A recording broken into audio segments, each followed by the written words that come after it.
Oh, we got anonymous people up here. Let's see what they think truth is. Is it no planes? Truth. I'm just going to stand up there and hold my...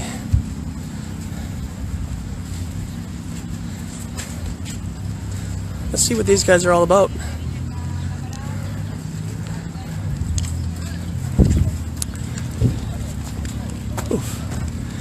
How you guys doing? Good. What are you guys talking about? We're not really talking. We're sharing some information. Well, you're talking. Yeah. I'm talking to Yeah. you. Yes. So, in that sense, yes, talking about. Okay. As far as the people and stuff. Yeah. All they're doing is presenting some information that has to do with how animals are treated, the animal industry, animal agriculture. Okay. Because it's not something that it's easy to come across. Yeah. So we share this. Like, would you say that this is indirectly promoting veganism or something, or? It's indirectly promoting, I guess, the welfare of all beings, and that word usually ties to that. So you can call it that if you like. Okay. But I think it's not really about veganism per se. It's really just about trying to understand that sometimes we can do more to respect the lives of the earth. Gotcha. So it's about them. Okay. Lives. Do you eat meat? I don't. Okay. Why? What brought you to that kind of decision where, like? I can only tell you how it happened for me. Yeah, definitely. Yeah. Because every person is different. Yeah. For me, it started, I was in school, I was studying, and I came across, first thing I came across was some information from a lady, her name is Ruth Heydrich. I don't know if you're familiar with her. No. She's a professor emeritus in nutrition at the University of Hawaii. Okay. But anyway, she tells the story of, I don't know, sometime maybe decades ago, 70s or 80s or something. She was diagnosed with breast cancer and went on basically a trial with some doctors at the time that were testing the role nutrition might have on her ability to heal. And people with other ailments, I guess, were also a part of that experience, and they had some pretty positive experiences. She's alive today. She was a runner then. She still is a runner. So I first got introduced to the idea from the point of view that it seems to be something that a human body can thrive off of more from the perspective of health. And then after that, it started to raise new questions. I started to realize that since the body can be really healthy, living off of fruits and vegetables, nuts, seeds, and things like that, a logical question, if you discover something like that, is if I don't need to eat animals, then what is it that I do need to eat? Right, to replace that, like your proteins and stuff. Yeah. Many people's experience, this is definitely my experience, it has to do with foods that basically grow from the earth. Yeah. That's the simplest way to put it. So having this kind of realization, a lesson in my life at that time, turned out to be pretty I was ripe for it, I guess, at the moment. Right, yeah, meeting people where they're at. Yeah. Yeah. And then, of course, I come to understand, you're an American, I assume. Yeah. So you probably know that the history in this country has involved, and not just this country, other countries as well. The history of the world even involves a fair amount of humans doing other things to humans. Sure. Yeah. It's the Holocaust, like slave trade. There's various examples that people can point to that suggest that humans don't necessarily know how to treat each other well. Sure. And then I started to realize that not only do we not know how to treat humans well, we also don't know how to treat other species well. We do the same thing that we've done to a black man. Yeah. We do a similar type of thing to a cat, to a pig, to a chicken, to various types of animals, because they don't walk on twos and speak English, for example. They don't speak human dialect. Yeah. And so learning that we not only practice those things with each other, but we also extend that type of practice. If you combine all these things, I get think it. a logical conclusion would be to probably stay away from things that involve being cruel to other beings. Okay. That are here. They have babies, they have their lives, they just want to live their lives just like Sure. me. I love my mom, I love my brothers and sisters. I just want to hang out with them and enjoy that. And that's the same thing that they want. So I don't see why we can't give it to them, especially in light of the fact that we don't really require those things from their bodies in order for me to be thriving on this planet. Excuse me. Do you think, what about like clothing from animals? What do you think about that? Well, I think if the clothing involves the harming, if it involves maltreatment on some level, and the exploitation on some level of some other being that doesn't clearly tell you that that's what their interest is, Yeah. Then I try not to be a part of it. Okay. That's it. Could I give you like an example of a proper way to kill an animal and an improper way, and then see if we kind of can agree to disagree? Because I'm moving towards the veganism thing. I don't drink milk anymore, and for me it's just, yeah, I totally understand. I drink distilled water if I can all the time, so I am aware of this conscious movement with veganism and the vegan movement and stuff. My example is back 100, 200 years ago, we had Native Americans, for example. A lot of what they did was they would kill an animal when they needed it, right? And so as a collective, they would consciously kill the animal knowing that they need to, clothe themselves or feed their family and stuff. And when they killed it, they actually prayed over the animal, right? And they thanked the animal for being there and allowing them to kill it, and they thanked the universe or whatever god at the time they worshipped, and that animal, the DNA of that animal remained intact. Does that make sense? So it was like it was kind of like DNA remained intact. I mean, when you eat it, it doesn't remain intact. I mean, everything gets decomposed in the process of eating it. It does, but let me give you this example. This is a study, and you can totally research it yourself to clarify whether this is my opinion or if it's fact. But I say the DNA remained intact because when you kill animals now, how we kill them for, quote, fast food restaurants or chickens and stuff like that, not only do they live in an environment that we could consider inhumane, but how we kill cows, for example, is we slaughter them with no reason of their life, and we don't thank them or anything. And before we kill a cow, for example, that animal goes through an immense amount of fear before it dies. And then when you kill it, it actually puts a toxin in the bloodstream, which makes the entire animal basically useless. It's kind of like a Terminator seed with Monsanto and the GMOs that they have out right now, Terminator seed. But when an animal is killed in a way that probably wouldn't be humane in our perception, it actually, like I said, destroys the meat and it makes it basically useless. Kind of like overcooking vegetables. Once you do that, they lose their nutrients. May I ask your name? Joshua. Yeah. Okay. Yours? Makai. Nice to meet you. See, I think we've gone into a conversation that I should know, deep enough that I should know your name. Sure, yeah. I asked you that question. Is that okay to humanely kill an animal instead of the mass? Well, I guess it hinges, on whether a person even believes there is a such thing as a humane way to kill an animal that doesn't ask you to kill it. Yeah. So, the preface of your question obviously presumes that you think that there is a such thing as a humane way to kill a being that doesn't want to be killed. I mean, if anyone says to you, they don't tell you explicitly, yeah, I want you to kill me, then I am of the belief that then I'm not going to do that. That's against your wishes. Sure. I've not been given direct evidence that tells me that that's what you want me to do. Yeah. And that's true for almost all living beings on the planet.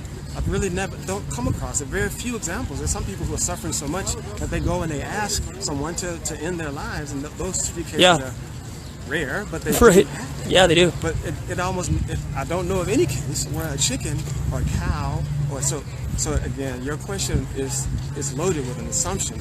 It is, but at the time, those people didn't have any other way. Sure. And maybe they were taught incorrectly from their ancestors, so they thought it was okay to kill animals. But at any point in our history of literature and periodicals, has anybody said that we have, as human beings, dominion over the earth and all that is contained in it? Well, humans have said it to other humans. Okay.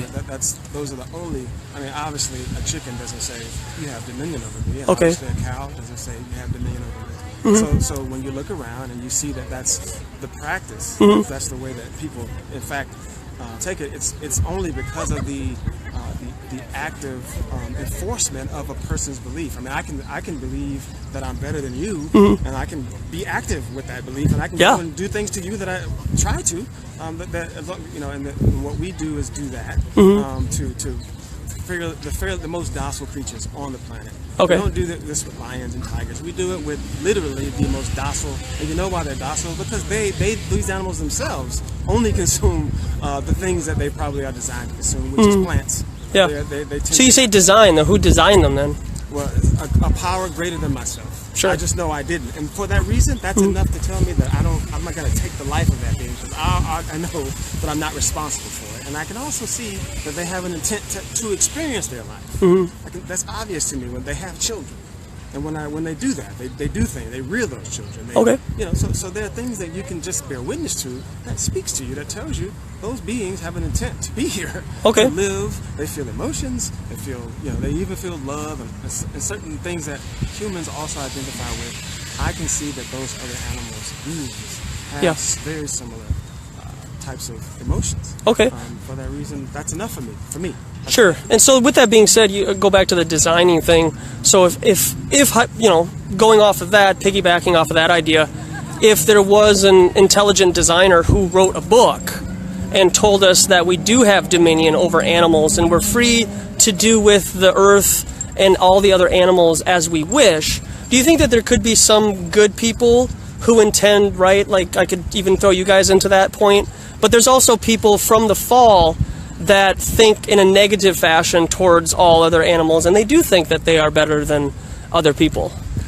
So Joshua, you are scraping the surface of a very complicated subject. Yeah. And that subject, because when you mentioned that there was a designer. Well, you said that they were designed. Well. So I'm just going off of what you said. I didn't bring it up. I didn't say anything about the designer. Okay. But you said that they were designed, right? Let me. Sure. So the fact that something exists. I see you. I see them. Yep. This ground. There's some design. That's as far as I need to take it. It Okay. just means because they exist, somehow something is responsible for their creation. Okay. Just like everything else. So like evolution or whatever you like to. Okay. Yes, it's that each person has their own belief on that. Sure. So that's all I mean when I talk about something being designed. It's a simple statement of the existence of things, right? Okay. Energy or whatever you want to call it. Yeah. Okay. So that's basically all I wanted to say. But as far as you say that we've been told that we have dominion over them. Yeah. That's debatable. Sure. And that's Okay. because, have you ever read the first 4 chapters of Genesis? Let me make it. This is what. Yeah. I know. I kind of have an idea where you're going. Okay. And because of some of the information that has to do with the history of religion itself. Okay. And that there's. See, I'm talking about different. I'm not talking about religion. You're talking about. Well, you're going to talk about a Nope. book, maybe. Yep. Well, I might, but Okay. but see, the thing about it is when people read the book, you might be thinking I'm talking about the Bible.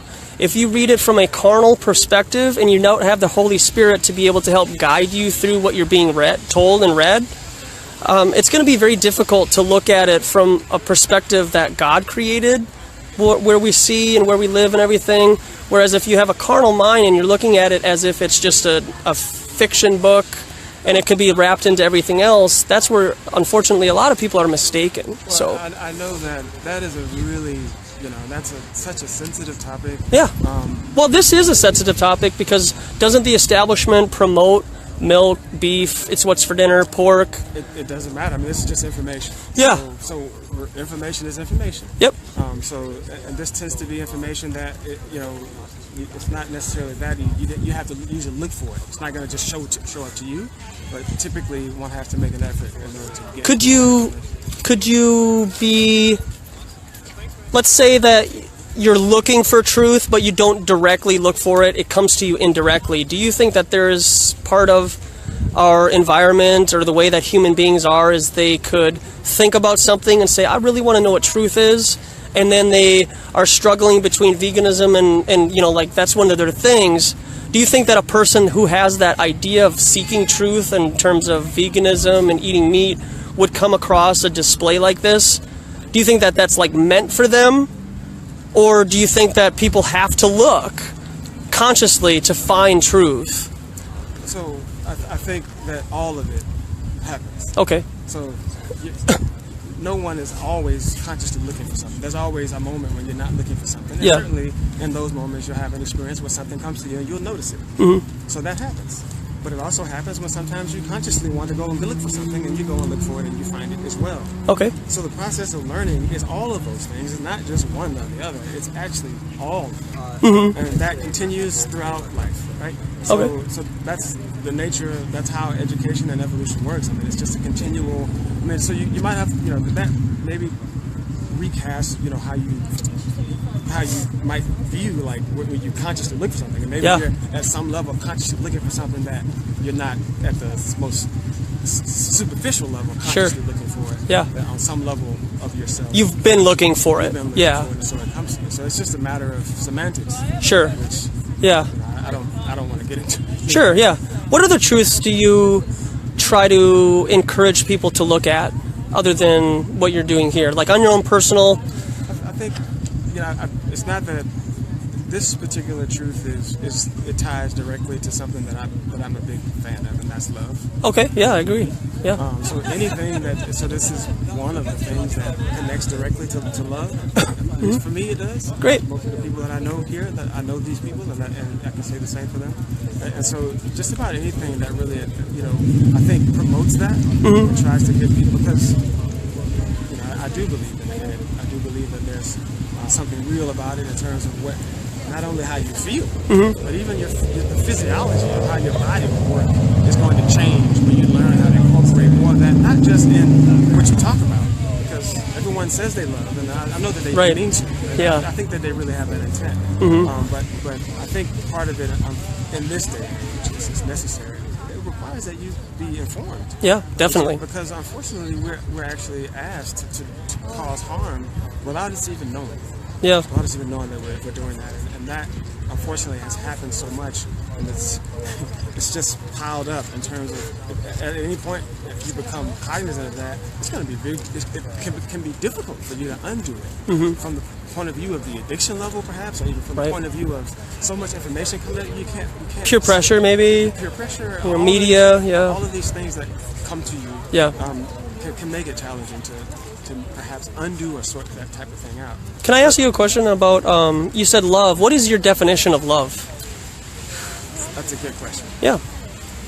So, I think I'm gonna have to actually avoid trying to answer your question the way that you probably expect, because I don't believe that love is something that I can use some human words to describe. Okay. I believe that for me, my understanding of it can only be derived from an experience. Okay. And so even if I want, of course we always try that. So, but when you feel that thing, and when you experience it over and over and over again, I mean, most of us have that experience at one point or another with maybe with your family member, with a sibling, or with a partner, or whatever the case may be. Yeah. You have some experience. Most people. Some people, it's tough. Maybe they might not.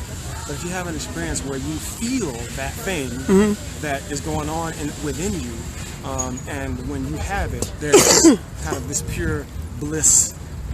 You can come to tears and joy. You can have like all your emotions at their peak at the same time. And everyone involved in that emotion, with that emotion, or sharing that emotion with you, shares that same thing, and you know that, you're aware of that. That's something that I experienced that I know is only coming from this thing, this that we call it LOVE. Okay. I don't know how to really explain it. I think if I do that, to force me to try to use words to do it, forces me to cheat on trying to give you an understanding as to what it is. Okay. It can't be.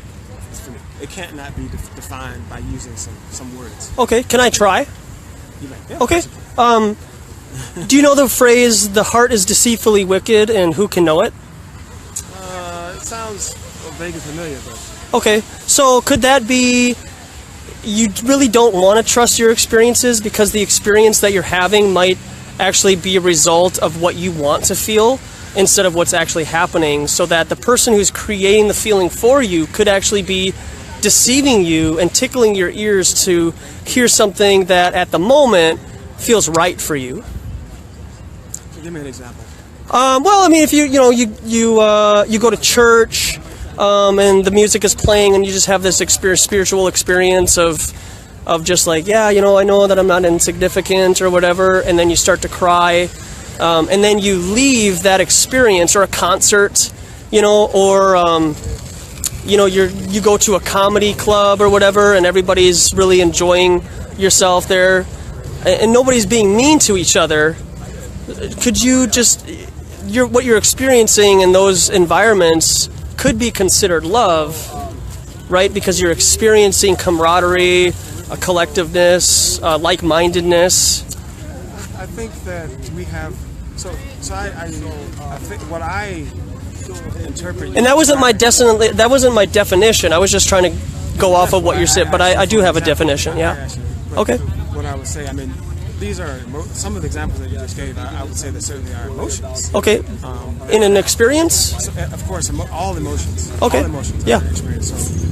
So that's something that is an emotion, but that's not necessarily to be equated with the one that I refer to as love. Okay. All emotions are powerful, and they really can be brave. You know, if you're open to them. But there's so many different ones. Yeah. But the one that I'm referring to as love is something. It actually involves it can involve just one person. Yeah. Usually it cannot. Cannot. Okay.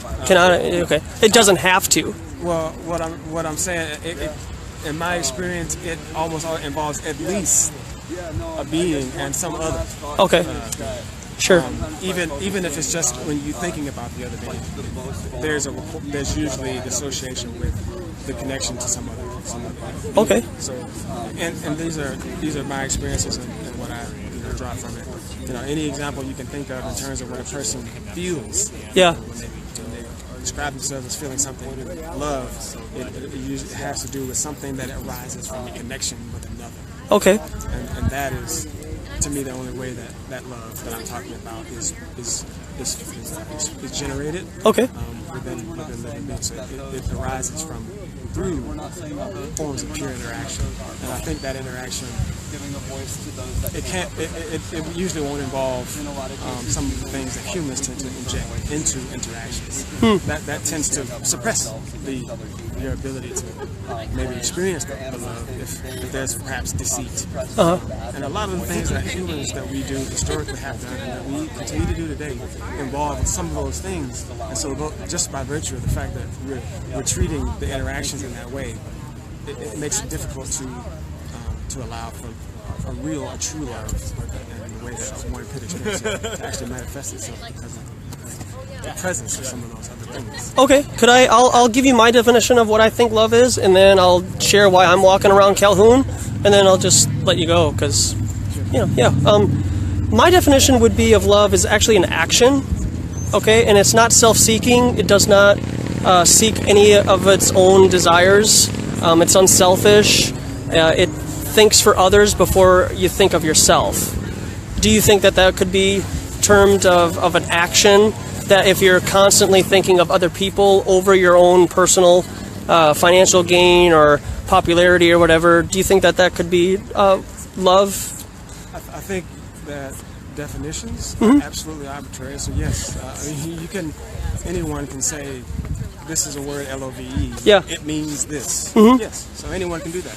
Okay. So if somebody was to, for example, give their life for another person, to save the other person from something, do you think that's love? Is to self-sacrifice yourself for somebody else or everybody? Yes, it could be. Absolutely. Okay. It could be an example of it. Okay. Yeah. It's not the act of dying that is the love. No, not at all. It's the intent. So in fact, the act of dying, what is the fact that someone would be willing to kill someone that is more telling of how subtle love actually is. Okay. Because if someone, what is it about the person that has that experience that somehow thousands of years after that, people recognize that for what it is, but for some reason the people the court that sent him to trial and people that said he needs to be, as they had done others, the same. So what is it about not recognizing it in that situation? Because as far as in the evolution of emotion, it probably was existing in the same way then that it exists now. Okay.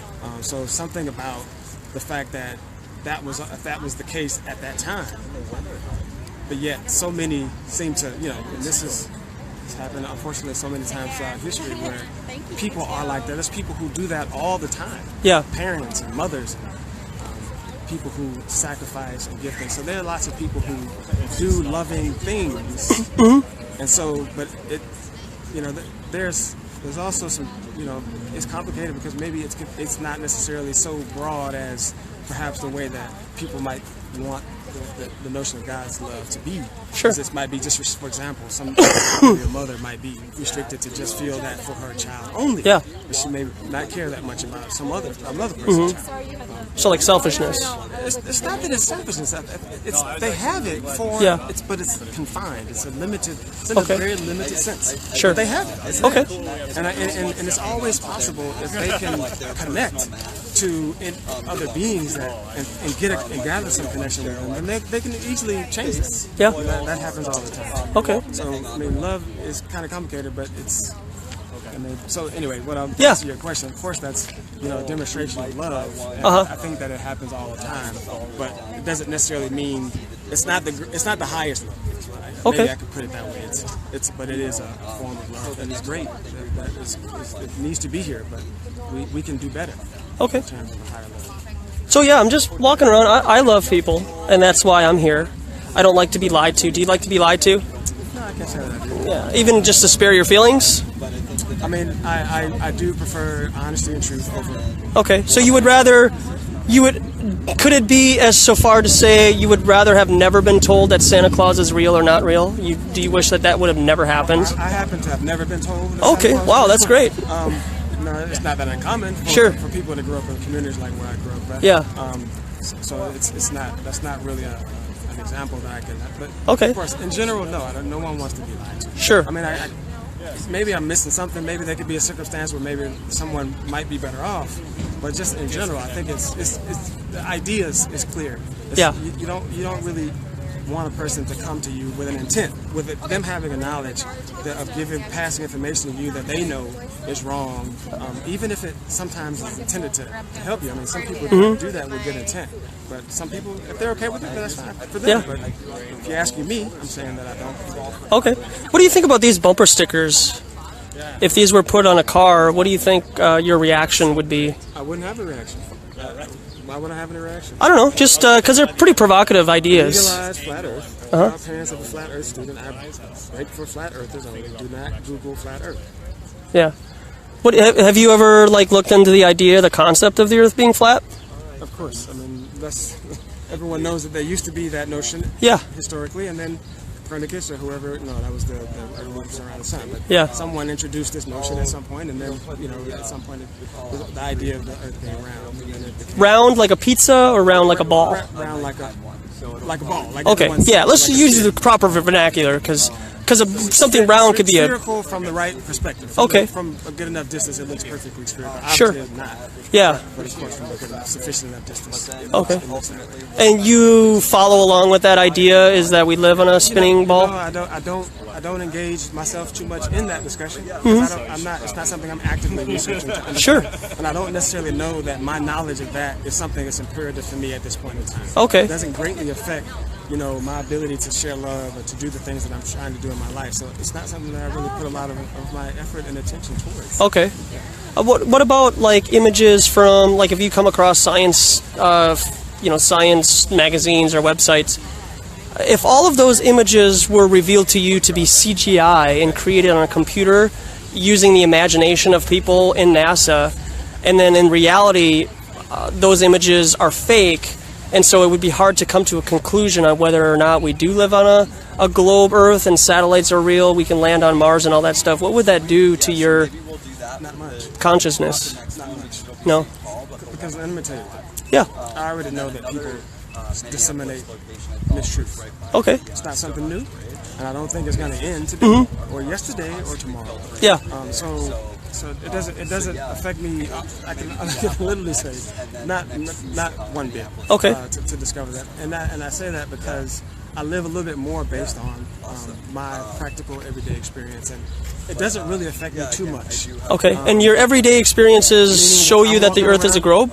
No, I'm not saying. What I'm saying is my everyday experience doesn't require that I really know whether it's a spherical surface, whether it's a pseudo-spherical surface, whether it's a concave or whatever. It doesn't really require that I know that. Okay. If that changes, then maybe I'll start to dig into that. But Okay. right now, it doesn't. What about this term right here? And I think like since you like vegetables and stuff I love vegetables. and the ground, what do you think about this statement here? I don't. Okay. Do you know what spheric aerosol injections are? It's a stratosphere. Yeah, stratospheric injections are. Do you know what that is? I'm not sure, but I can guess. I mean, I know what stratosphere means, and I know what aerosol is, and I know what injection means. So it's somebody putting something in the stratosphere. Yeah. So, okay. Have you ever looked into the concept of chemtrails? Yes, I've heard of it. Okay. And so do you think that stratospheric aerosol injections may be just a fancy word for Harvard to use as a means to get away with spraying our skies with poisons and aluminum and barium and various other chemicals that attribute to the various different illnesses that have come up over the last 5 or 10 years? That because the question to me is what? Is chemtrails. Yeah. So when you eat your vegetables and everything, do you use rainwater from the sky, which may or may not contain aluminum and barium, or do you use like distilled water to help your plants grow? Because as much as I understand people want to be vegan, they're still being polluted from the sky of chemtrails and stuff. So, obviously, if that is the case, then they're dumping a bunch of harmful chemicals into the sky that find their way into food supply. Yeah. Obviously, and if it affects plants, it's also affecting animals. Yeah. Because they're eating the plants. Well, you're eating the plants too, right? I'm eating the plants just as animals. So it affects all beings that eat of the earth, and even those that don't like, they're not necessarily subscribing to it. So, I mean, obviously, I'm not. I wish that wasn't the case. But I think that I consider myself a little bit, somewhat of what I call a realist. Okay. I'm well aware. Yeah. That there are a lot of things that have been done historically, and that continue to be done that just simply aren't very nice. Yeah. And once to know about it is probably a good idea. I don't worry about it too much because I'm here. Yeah. So even if I end up having to go because of too much beryllium in my system, I mean so be it. I'm here with everyone else, and we're trying to figure out things how we can, like I said, get to a higher place together. And it also means if I'm here, that also means if we suffer, we're going to be doing it together as well. Okay. That is a consequence of just being here. Can I encourage you with just one thing, and then we can just kind of depart ways? But if you are really seeking truth and a higher way of self-knowledge and self-awareness and everything, I implore you to check out Flat Earth and how we've been deceived and of where we are told that we live, outer space, planets and everything. Because if we do live in a Truman Show type of reality where it may or may not be a dome, that's a massive deception. And it would change a lot of people's viewpoints of where we live, because there are no atheists on a flat Earth. However, I said this already. Yeah. But this type of deception isn't anything new, and it isn't. It is actually kind of new because the last 3 years. Not this deception. Let me make my comment. Maybe more specific. This kind of deception, being told something, one thing, while another thing happens to be the case. I'm saying that that's something that's happened a lot of times throughout history. Yeah. So even if this happens to be true, I wouldn't be surprised if what you're saying is true. I wouldn't be surprised at all. Sure, yeah. And if it turns out to be true, what I'm saying is that's not the first time there's been some level of deception pertaining to something. And really, so many people, take it and run with it. Yeah. And of course, you can't blame them because they put it in our school books, and everyone's telling us that you make a globe for little kids, which I had, growing up. So I mean, these are things that we do culturally that promote that. So of course, people are going to be thinking that they should. That's the only result that can come from that type of a culture. But also, many people are very open to trying to correct. Their understanding of things, improve upon. That's why you are here, right? Is to correct people. Well, it's not about correcting. Again, this is about sharing information. That's it. Sure, but what you are giving off with your pictures and stuff is what you consider truth, and another person could actually give you the same response and say, well, why does this matter? Why is it such a big deal? Right? Right. And each person, people who it doesn't matter to, of course, they're free not to look at it. Yeah. But there's some people who it matters to. And those Sure. people are drawn to it and they look at it. And that's who we're here for. We're Right. here for people who are at a point in their existence where they're open to it and they want to see that. And I couldn't have said it any better myself, because clearly we're both doing something that are on both different sides of the spectrum, but we are trying to encourage people to open up their minds that what they have been told probably isn't everything that is true, right? Yeah. This is not, it's not that big of a news to me. Sure. From the point of view of, whether it's true or not. So I'm certainly not shocked, even if that turns out to be the case. Yeah. But again, I say that, in contrast to the topics that we're addressing here today, when it comes to trillions Yep. of lives being affected annually, Yeah. for me personally, this is an issue. I have to unlock your bike. I have to go. Yeah, we're going to take off here in a minute. Thank you. Thank you, man. Yeah. Mackay? Yes, Mackay. Yeah, Joshua. Yeah, nice Joshua to meet you, man. Swift, Authentic Intent. I have a YouTube channel. Okay. Probably not going to remember it, but Joshua Swift's Social Experiment. All right. I do live streams of this type of conversations and stuff, and just, yeah, I'm glad that you're sharing truth about what you really believe in and trying to just wake people up, and hopefully it's just a stepping stone for more people to understand that, yeah, we're being told one thing, but in reality it's probably different. The trick is learning. Once you discover that that's in fact the kind of existence that you have, that's the way things are on Earth. So how do you then bounce back from that and then start to live in such a way that you're not greatly compromised from whatever it is that you want to do and Yeah. be in life, even despite the fact that those things exist, Yeah. and have been happening forever. That's like, I use this as an example. So I don't eat pork. It took me a long time to get over eating pork and stuff, Especially, 5 years ago, there was a big bacon thing, and everybody was just into bacon and stuff. Kraft marshmallows have bacon in them. I mean, nothing surprises Yeah, me. I've been 10 years away from those Okay. food items, Awesome. so I don't. It's encouraging for other people to hear that, because if I was to go over to a girl's house, we're dating or whatever, but I didn't tell her parents that I don't eat pork anymore, I would still eat the food. I wouldn't cause a ruckus, and just be like, oh, how dare you guys cook pork, or I don't eat pork, do you guys have anything else? I wouldn't do that, because for conscience sake, I would just reserve that. But I would tell her or try to make it a point that, hey, it's really not a big deal, but just to let you know, I don't eat pork very often after the fact. Is that something that... No, but Okay. that's actually a very important. I'm glad you brought that. That's a great Yeah. example. But that is probably something that distinguishes most vegans from, I think, a person like this type of eating. Okay. Habit. That So you would cause a ruckus in front of her family? That's not what I said. Okay. Let me explain. Sure. Yeah. So what I'm saying is, if I know I'm going to someone's house to eat, Uh-huh. I'm going to let them know that what my preferences are, what my choices are. And if Okay. they're okay with that, and they still invite me over, then I'll go. If they ask you, or you They would ask me- specifically? If they ask me to come over to eat, Yeah. I'm going to share with them what my eating preferences are. Okay. If they're okay with my eating preferences, then I'll go. If they're not okay with my eating preferences, then I don't compromise my eating preferences. And the reason I don't do that is because of how important this issue is. I have to prioritize what my ethical choices will be. So I can have feelings of girlfriend's parents, then I can have feelings of trillions of animals that are suffering and being murdered unnecessarily just because it's what humans like to do.